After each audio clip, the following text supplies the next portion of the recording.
ভিডিঅ'টো আৰম্ভ কৰি দিছোঁ সেইখিনিৰ পৰাই। এফালে লৈ লৈছোঁ কচু ঠুৰি আৰু লগতে কেইটামান ঘৰৰ কণ বিলাহী, আৰু এয়াও ঘৰৰে হয়, কিন্তু আপোনালোকে কি নাম কয় জনাবচোন। মই প্ৰথমবাৰৰ বাবে জীয়ৰী জীৱনৰ পৰা এতিয়া বোৱাৰীলৈকে প্ৰথমবাৰৰ বাবে কচু বনাব লৈছোঁ, মানে কচু ঠুৰি। আগতে বনাই পোৱা নাই। কচুখিনি যে কাটি আছোঁ, আনে দেখি মানে যেনেকৈ কৰে সেয়া দেখি শিকি পিনিয়েই কৰি আছোঁ। এইখিনি সময়ত মালৈ খুব মনত পৰিছিলে, মানে ভাবিছিলোঁ মা থকা হ'লেতো মই এতিয়া মাক ফোন কৰি সুধিলোঁহেঁতেন যে মা কচুথুৰ আনিছিলে কেনেকৈ বনাম। এয়া আনক কৰা যেনেকৈ দেখিছোঁ ঠিক তেনেকৈ কৰি আছোঁ। কচুথুৰিখিনি ঠিক তেনেদৰে কাটি ল'লোঁ, আৰু পাতখিনি কাটি ল'ম। ইয়াত দেখিছেনে কচু গুচাওঁতে যে কিমান চেক লাগে নহয়নে। পাতখিনি ধোৱা নাই বাবে মই এনেকৈ ছাইডত থৈ দিছোঁ। এতিয়া ভালকৈ এইখিনি ধুই ল'ম। আৰু এইফালে দেখিছেনে সৰিয়হ, নহৰু, আদা আৰু অকণমান জলকীয়া দি পেষ্ট এটা বনাই লৈছোঁ। আৰু এইফালে অকণমান পেনখনত মিঠাতেল দি লৈছোঁ।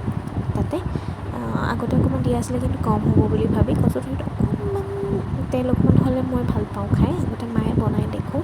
আৰু এইফালে দিলোঁ অলপ আদা থেতেলিয়াই, আৰু পিঁয়াজ, আৰু লগতে দিছোঁ 2টা কেঁচা জলকীয়া। আপোনালোকে যিমানটো জ্বলা খায় সেইটো অনুসাৰে আপোনালোকে জলকীয়া দিব, মানে জাল হোৱাকৈ।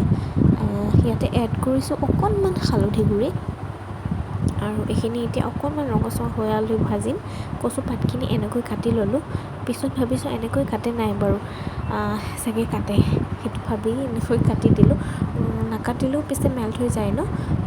পিছতহে মই কথাটো ভাবিছোঁ যে গলি যাবইতো এনেও। আৰু এতিয়া ইয়াতে দি দিলোঁ অকণমান নিমখ। কচুখিনি বনাই থাকোঁতেও মালে মনত পৰিছিলে খুব। মায়ে যে কচুথুৰিখিনি ইমান ধুনীয়াকৈ বনাই নহয়, কণী কণীৰ নিচিনা লাগে খাবলৈ, খুব ধুনীয়া টেষ্ট হয়। আৰু এইফালে চাওক অকণমান গলিবলৈ আৰম্ভ কৰিছে। মই যে বিলাহীখিনি গোটেইখিনি নোলোৱাকৈ দি দিলোঁ, জানো তেনেকৈ দিয়ে নে নাই, কিন্তু মই তেনেকৈ দি দিলোঁ গোটেইখিনি। মই এই কণ বিলাহী গুটিটো অপকাৰী, কিন্তু তথাপিও মই কিন্তু খাই ভাল পাওঁ, সেইবাবে মই তেনেকৈ দি দিলোঁ। আৰু এইখিনি এতিয়া অকণমান মই ভাঙি ভাঙি দিম গুটিবোৰ ইয়াতে উলিয়াই। আৰু নহৰু যে মই এনেকৈ গোটা গোটাকৈ দি দিছোঁ, কাৰণ এনেকুৱা ধৰণৰ পিটিকাত নহৰুকেইটা যেতিয়া গোটা গোটা হৈ থাকে সেয়া খাই খুব ভাল লাগে। ভিডিঅ'ৰ মাজতে শুনিছেনে বাৰু, এই ওচৰৰ চিংকি খুব জোৰিছে, কিনাৰৰ ঘৰৰ হয়। আৰু লগতে কচুথুৰিখিনি হৈ থাকে মানে মই এফালে ভাতটো পাতি দিলোঁ। এয়া বিলাহীখিনি এনেদৰে অকণমান পিটিকি দিছোঁ, যাতে গোটা হৈ নাথাকে, মানে ভালদৰে মিলি যায়। মোৰ কচু পিটিকা ৰেডি। ইফালে নহৰুটো ইমান ধুনীয়াকৈ এটা হৈ ওলাই গৈছে চাওকচোন, চোবাই লৈ ভাল লাগে।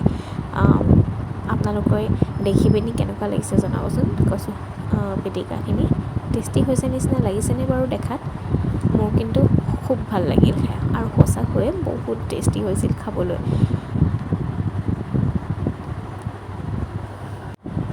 এইফালে এখন কেৰাহীত অকণমান তেল দি, অকণমান নহয় তেল অকণমান দিছোঁ, কাৰণ মাছ ফ্ৰাই কৰিম বাবে। সেইকাৰণে ইয়াতে আলু অকণমান প্ৰথমে ফ্ৰাই কৰি ল'লোঁ। অকণমান এনেই আলুটো ফ্ৰাই কৰি লৈছোঁ, একো ৰঙচুৱা বেছি হ'বলৈ নিদোঁৱেই। এনেই জাষ্ট আলুটো অকণমান ফ্ৰাই কৰি নমাই ৰাখি থ'ম এনেকৈ। আৰু তাৰপিছতে মই মাছ দি দিম। এই মাছটো কিবা নাম আছিলে, মই পাহৰি গ'লোঁ।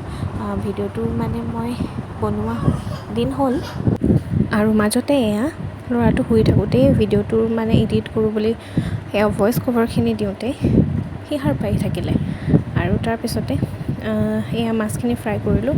গোটেইখিনি দেখুওৱা নহ'ল, কেলেকি মাছখিনি ইমানেই ফুটিছিলে যে মই ওচৰত ৰখি থাকিব পৰা নাছিলোঁ, সেইবাবে সেইখিনি দেখুওৱা নহ'ল। এতিয়া কেৰাহীত দিলোঁ অলপমান পিঁয়াজ। এতিয়াও বেবী শুই আছে, যাৰ বাবে মই এনেকৈ শ্ল' ভইচত কথা ক'ব লগা হৈছে।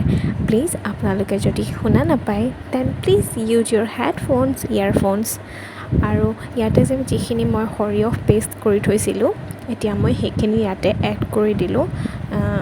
কেৰাহীখনত লাগি লাগি ধৰিছিলে অলপ, সেইবাবে সৰিয়হখিনিত অকণমান পানী দি দিলোঁ। আৰু এই ভাজি লোৱা মাছখিনি মই ইয়াতে সৰিয়হৰ যোনখিনি পেষ্ট বনাই লৈছিলোঁ পানীখিনি দি দিলোঁ, আৰু তাতে অকণমান নিমখ এড কৰি ভিডিঅ'টো সম্পূৰ্ণ কৰিবলৈ নহ'লেই আৰু আপোনালোকৰ আগত থালিখন এনেকৈ প্ৰেজেণ্ট কৰিলোঁ। ভোট জলকীয়া গোটেইটো খাবলৈ দিয়া নাই আকৌ দেই, এইটো অকল এনেই সজাইছোঁ তাৰ বাবে। কেনেকুৱা পালে মোৰ ভিডিঅ'টো চাই আপোনালোকে কমেণ্ট কৰি জনাব। আৰু তিয়ঁহ, এইখন থালি দেউতাৰ কাৰণে, তিয়ঁহ তেওঁ নাখায়ে, তথাপিও এনেই অকণমান থালিখন ধুনীয়া দেখক বুলি এনেকৈ সজাই দিছোঁ। পাৰিছোঁ নে নাই ক'ব কমেণ্টত।